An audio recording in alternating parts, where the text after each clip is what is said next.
You know that feeling, the one that starts deep in your gut and moves up into your chest, making your heart beat a little faster and your mouth go a little dry. You're driving, maybe on a long road trip, maybe just running a quick errand, and suddenly those blue and red lights appear in your rearview mirror. It's a moment of pure, undiluted dread. But as unsettling as that is, let me paint you a different picture. A picture of a knock on your door when you aren't expecting anyone, or a couple of officers walking up to you in an airport terminal while you're waiting for your connecting flight, or even just a patrol car pulling up next to you while you're sitting in a parked car talking on your phone. And before they even ask for your license or tell you why they're there, they hit you with a phrase that is designed to do one thing and one thing only: to get you to start talking and to lower your guard completely.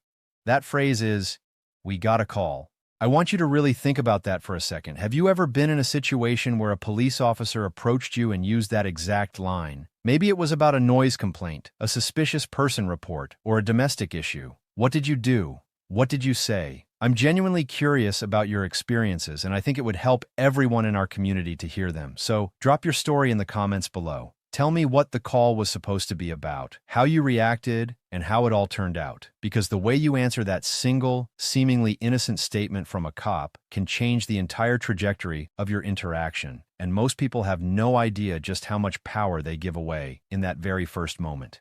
We're going to spend some time today unpacking this. We're going to go deep into the psychology of why police use this phrase, what it actually means, and, most importantly, what you should say, or more accurately, what you should not say when you hear it.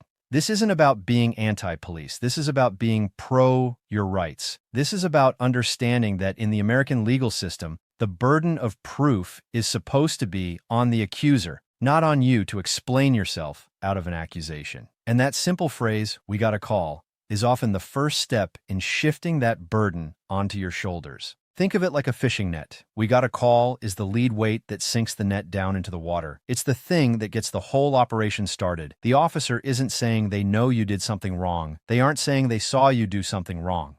They are simply providing a justification for their presence, a reason to initiate a conversation. And once that conversation starts, they are hoping you'll do the heavy lifting for them. They're hoping you'll be a good, respectful, anxious citizen who wants to be helpful. And in your helpfulness, you'll say something that gives them the reasonable suspicion or probable cause they need to take the next step. And let's be honest, most of us are hardwired to be helpful. When an authority figure shows up and says there's a problem, our first instinct is to say, "Oh no, it wasn't me," or "I was just sitting here," or "I live here, it's my house." We start defending ourselves immediately, even though we haven't even been accused of anything specific yet. We do it because we want to clear the air, to get rid of this uncomfortable situation as fast as possible. We think, if I just explain myself, they'll see this is a misunderstanding and they'll leave. That is the trap. That is exactly what they are counting on. A few years back, I had a buddy who was a public defender, and he used to tell me about cases that would absolutely break your heart. Not the ones with hardened criminals, but the ones with regular people who just talked themselves into a world of trouble. He had this one case involving a guy, let's call him Mike, who was sitting in his car in a grocery store parking lot at like 9 o'clock at night. He was waiting for his wife to finish her shift. She worked in the store. He was tired, just listening to the radio, maybe scrolling through his phone. A police cruiser pulls up and blocks him in. An officer gets out, walks up to the driver's window and says, "Sir, we got a call about a suspicious vehicle. Someone reported a man who might be sleeping in his car. You all right?" Now Mike, he's a regular guy. He's not a criminal. His first reaction is to be a little embarrassed and super cooperative. He says, "Oh yeah, officer, I'm fine. I'm just waiting for my wife. She works inside. She gets off in about 15 minutes. I'm Mike. I live just down the street on Elm. We come here all the time." He's chatting, being friendly, trying to show he's a normal person and not a threat. The officer nods, asks to see his ID. Mike hands it over. The officer goes back to his car, runs the ID, comes back. Everything is clean, but now the officer is standing at the window holding Mike's license, and he starts asking more questions. "So, you've been waiting long? Have anything to drink tonight, Mike?" Mike says no. The officer asks if he can take a look inside the car. Mike, still wanting to be helpful and get his license back and get this over with, says, "Sure, go ahead." The officer asks him to step out. He pats him down, finds nothing. Then he starts looking in the car. He sees a small, legal pocket knife on the passenger seat. He asks about it. It's fine. He sees an open container of soda in the cup holder. That's fine. But then, he asks if he can look in the glove box. Mike says yes. In the glove box, the officer finds a folded-up plastic bag with a tiny bit of residue in it. A bag Mike had used months ago for a fishing trip and forgotten about. It wasn't even enough to charge him with possession, but it was enough to question him further. It turned a 5-minute interaction into an hour-long ordeal, with Mike getting increasingly flustered, his story changing slightly because he was nervous, and the officer getting more suspicious. Eventually, they let him go with a warning, but not before running his name for warrants, calling in his info, and generally making him feel like a criminal for 2 hours. His wife came out of the store, saw her husband being questioned by police next to their car, and panicked. All of this started because Mike heard "we got a call" and felt the immediate, overwhelming urge to explain himself out of a situation he hadn't even created. He did all the work for them. He gave them his ID immediately. He gave them consent to search. He gave them a narrative that they could then pick apart and question. If Mike had known a different way to respond, the entire outcome would have been different. So let's break down what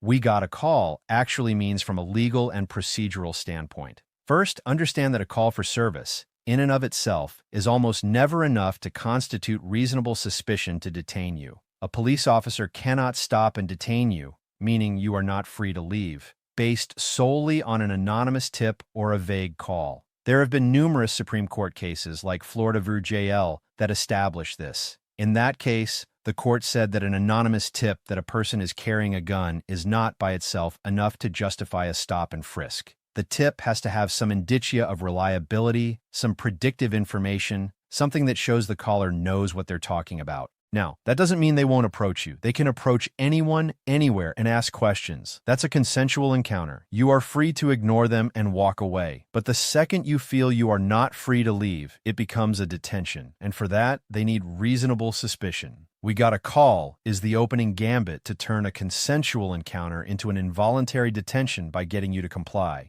Think about the power of that phrase. It does 3 things immediately. First, it legitimizes the officer's presence in their own mind, and more importantly, in your mind. It's not just some random cop harassing you, it's an officer responding to a citizen's concern. They are the good guy answering a call for help, and you are the potential problem they've been summoned to deal with. Second, it puts you on the defensive. You are now the subject of a complaint. Your brain immediately starts scanning. What did I do? What could someone have called about? This anxiety makes you much more likely to talk, to explain, to justify. Third, it opens the door for them to ask questions. "So, we got this call. What are you doing here?" It's a perfectly natural conversational follow-up. And that's where the danger lies, because whatever you say next becomes part of the record. It becomes something they can use to build reasonable suspicion. Let's say you're in an airport waiting at your gate, and a police officer or an airport security agent approaches you and says, "Sir, we got a call about a passenger acting strangely near gate B17. What's your first instinct? Probably to say, "It wasn't me, I've just been sitting here reading my book." Or maybe, "I was just stretching my legs, I'm not acting strangely." You've just admitted to being near gate B17. You've given them a timeline. Now, if another passenger or an employee later says something else, your statement is on record. You've fixed yourself to a time and place. If you had simply said nothing or asked a question back, you wouldn't have provided that anchor.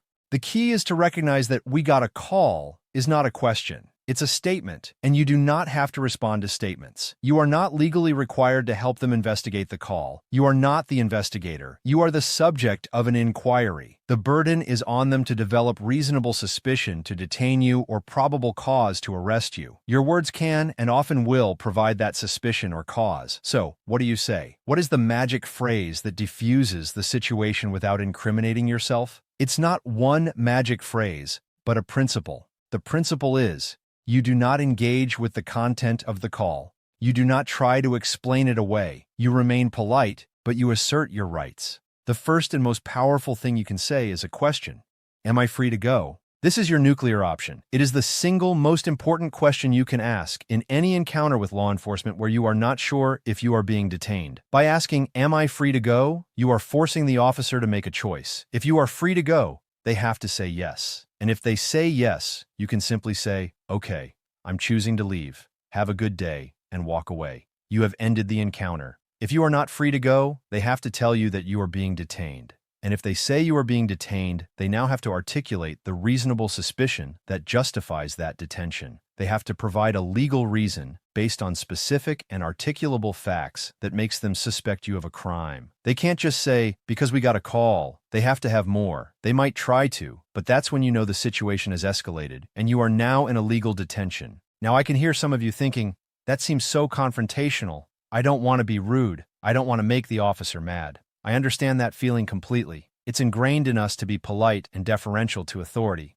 But let me reframe this for you. Asking am I free to go is not rude. It's not aggressive. It's a simple, polite, and powerful question about your legal status. You can say it with a calm voice and a neutral expression. Officer, am I free to go? You're not challenging their authority. You're simply seeking clarification on your rights. A good officer, doing their job correctly, will have no problem answering that question. In fact, a good officer will respect that you know your rights. The ones who get angry, the ones who say, "Why, do you have something to hide?" Those are the ones you need to be most wary of. That response is a manipulation tactic designed to shame you into giving up your rights.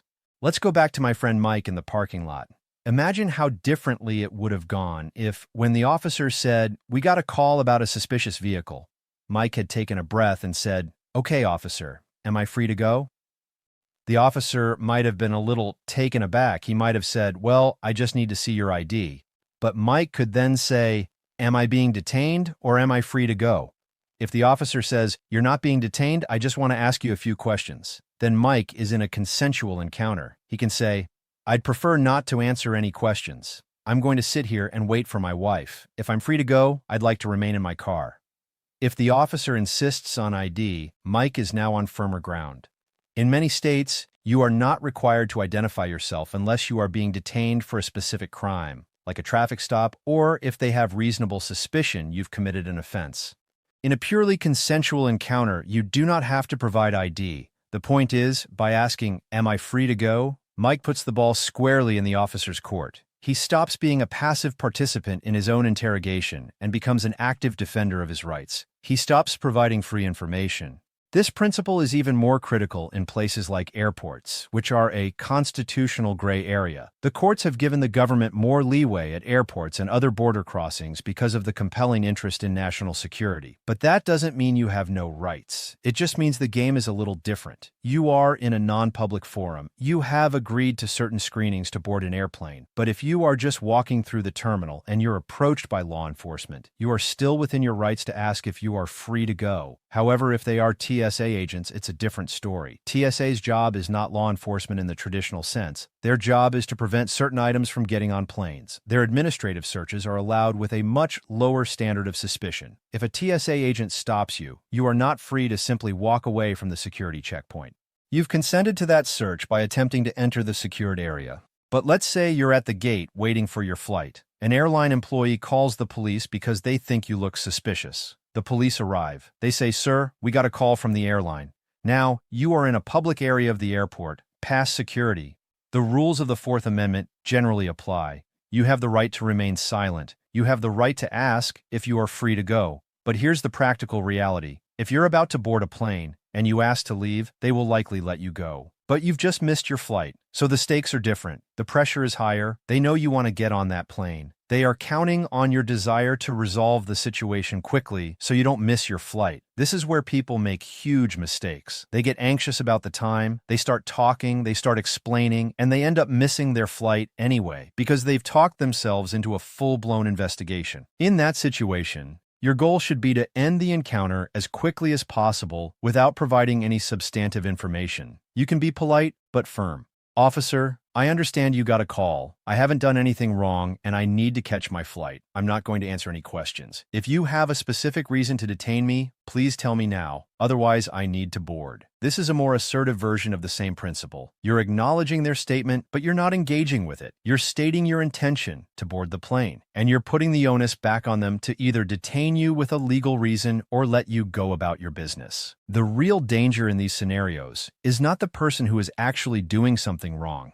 It's the innocent person who gets caught up in a misunderstanding and then, through nervousness and a desire to explain, creates the appearance of guilt. They might have a nervous tic. They might have trouble making eye contact. They might give inconsistent answers because they're panicking, not because they're lying. To a trained officer, these can all be indicators of deception, even if the person is completely innocent. By talking, you are giving the officer data. Some of that data is verbal, the content of your story. Some of it is nonverbal, your demeanor, your pauses, your eye movements. All of it is being processed and used to build a case for or against further detention. When you say nothing, or when you simply state, "I'm not answering questions," you deprive them of that data. You become a static variable. You force them to rely solely on the initial call. And if that initial call was anonymous, vague, or uncorroborated, they have nothing. They have to let you go. It's like playing poker with your cards, face up versus face down. When you talk, you are showing them your hand. When you remain silent, they have to guess. I remember reading about a case a while back that involved a man in an airport who was profiled for some reason. I think he was of Middle Eastern descent and was flying alone. He was approached by officers who said they got a call about a suspicious person. Instead of engaging, he simply said, "I do not consent to any searches. I am not answering any questions. Am I free to go?" The officers were frustrated. They tried to engage him. They asked where he was going. He remained silent. They asked to see his ticket. He refused, politely. They asked to see his ID. He asked again, "Am I being detained?" They couldn't articulate a reason beyond the vague call. They eventually had to let him go. He got on his plane. He was late, but he made it. Now, contrast that with another man, in a similar situation, who started talking. He explained he was going to visit his brother. He explained his job. He explained why he was traveling alone. He was nervous, and his story had a minor inconsistency. He said he was visiting his brother for a week, but then later said he was only staying for the weekend. That minor inconsistency, that tiny slip, was enough for them to pull him aside for secondary screening, which turned into a 2-hour delay, missed his flight, and a lot of stress. He was still innocent. He still hadn't done anything wrong, but his words created a reason for them to dig deeper. This is why the advice is always the same. Whether you're in your car, on the street, or in an airport, invoke your rights early and often. You don't have to be a constitutional scholar to do it. You just need to remember a few simple phrases. Am I free to go? The most important question. I am not answering any questions. Asserting your right to remain silent. I do not consent to any searches. Withdrawing any implied consent. I want a lawyer. If you are arrested or detained, this is the magic words that stop all questioning. You can layer these. You can use them in any order. But they are your shield. And the moment you hear, "We got a call," your mental shield should go up. It's not an invitation to a conversation. It's the beginning of an investigation, and you are the subject of that investigation. Let's talk about the psychology of the officer for a minute. I'm not here to demonize police officers. It's a difficult and dangerous job. They deal with the worst of humanity on a daily basis, and that can make them cynical and suspicious. They are trained to be in control of every situation. When you ask, "Am I free to go?" you are subtly challenging that control. You are introducing a legal variable that they have to address. Some officers will respect it, some will be annoyed by it, but their annoyance is not your legal problem. Your goal is not to make them happy, your goal is to protect your liberty. You are not being paid to make their job easier. You are a citizen interacting with the state, and you have constitutional rights that are designed to limit the power of the state over the individual. Using those rights is not an act of aggression, it's an act of citizenship. When they say, "We got a call," they are often hoping you'll ask, "What call?" or "Who called?" Don't fall for that. It's a distraction. The specifics of the call don't matter in that moment. Even if they tell you, it's just more information for you to react to and potentially incriminate yourself with. "Oh, a noise complaint? I was just listening to my radio quietly." Again, you've admitted to having the radio on. You've given them an admission that can be used to corroborate the complaint. The only thing that matters is whether they have the legal authority to detain you. You determine that by asking about your freedom to leave, not by investigating the complaint with them. I want to give you another scenario, one that's a little more high stakes. You're driving and you get pulled over. The officer comes to your window and says, "The reason I stopped you is we got a call about a reckless driver matching your description." This is a common tactic. They might not have actually gotten a call. They might have just seen you make a minor infraction or no infraction at all, and they're using the call as a justification. It gives them a reason to be there and a broad license to ask questions. "Have you been drinking tonight, sir? Where are you coming from?" Your response should be the same. You hand over your license, registration, and proof of insurance, because in a traffic stop, you are detained, and you are required by law to provide those documents in almost every state. But you are not required to answer questions about your activities. After you hand over the documents, if the officer starts asking questions, you can say, "Officer, I'm going to remain silent. I'm not answering any questions." Or, more politely, "I'm choosing not to answer any questions, officer." You've complied with the stop, you've provided the required documents, but you've shut down the investigation.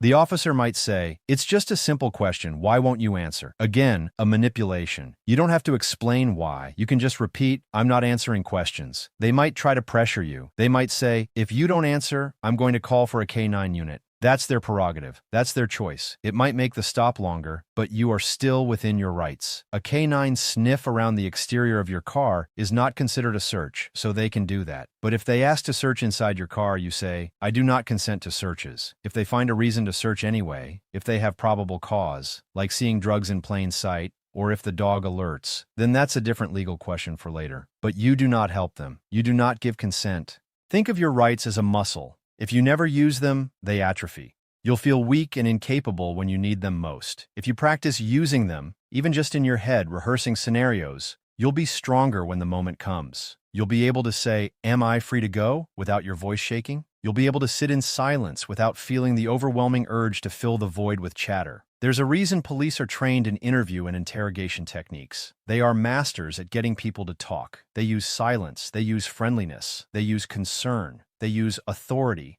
They use the "we got a call" line to establish a beachhead. From that beachhead, they can launch a full-scale invasion of your privacy. Your job is to hold the line. You don't have to be hostile. You don't have to be rude. You just have to be a stone. You provide no information. You make no statements. You give no consent. And if things escalate, if they push you, if they try to physically detain you or search you against your will, the most important thing you can do is stay safe and stay silent. Do not physically resist, even if you believe they are wrong. Physical resistance escalates the situation and can get you hurt or killed, and it adds new charges. Your remedy for an illegal search or an illegal arrest is not to fight it on the street. It's to fight it in court with a lawyer. If they put you in handcuffs, you say, "I am remaining silent. I want a lawyer." And then you say nothing else. Not another word. Not, "This is ridiculous." Not, "You're making a mistake." Not anything.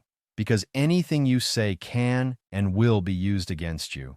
They can testify in court that you said, "This is ridiculous," and the prosecutor can argue that shows a consciousness of guilt or a bad attitude, or whatever they want to twist it into. Silence is golden. Silence is your friend. Now, I know some of you might be thinking about specific situations where this advice might not seem practical. What if you're a parent and your kid is with you and you just want to get home? What if you're in a hurry? What if the officer seems genuinely nice and just trying to help? All of those are factors that play into the decision of how to handle the encounter. And look, I'm not a robot.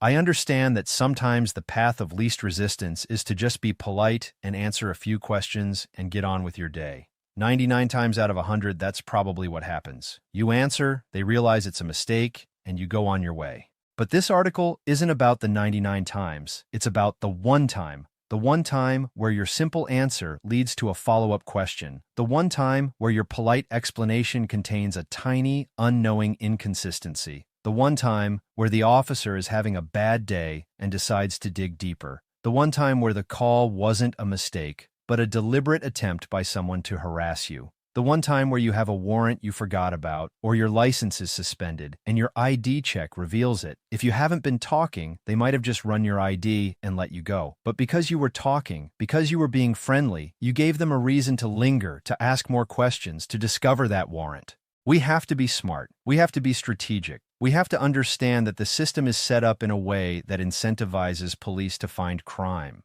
Their performance is often measured by arrests, by citations, by stops. We Got a Call is a tool to help them generate those stats. You don't have to be a part of that.